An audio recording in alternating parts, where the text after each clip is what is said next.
So this is a section of the cerebrum, or the cerebral part of the brain, and it is stained using a special stain with silver.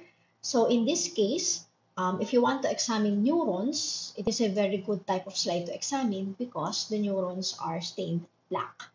So in this area, which is your gray matter in the brain, that is where you can see your soma or cell bodies and their dendrites, and then their axons will go in the central area or your white matter.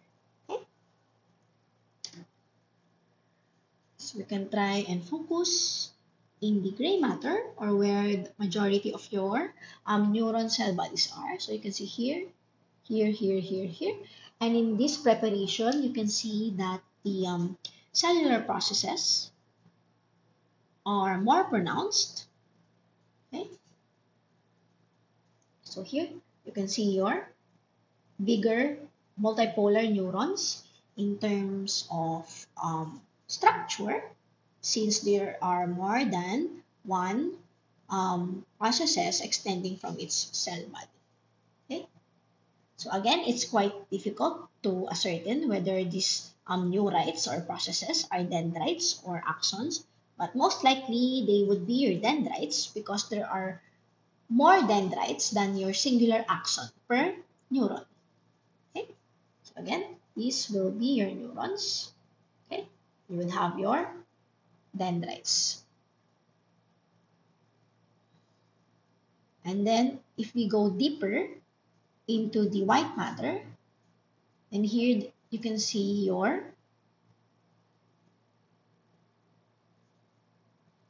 the axons of the neurons from the upper layer earlier. Okay, in between.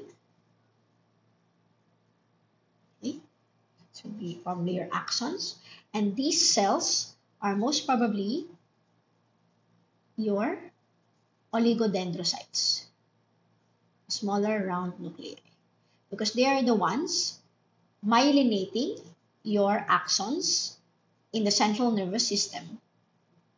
So in this case, the brain. So again, this area with lots of neuronal cell bodies would be your gray matter, and then your white matter would have your myelinated axons here with the oligodendrocytes as your glial cells.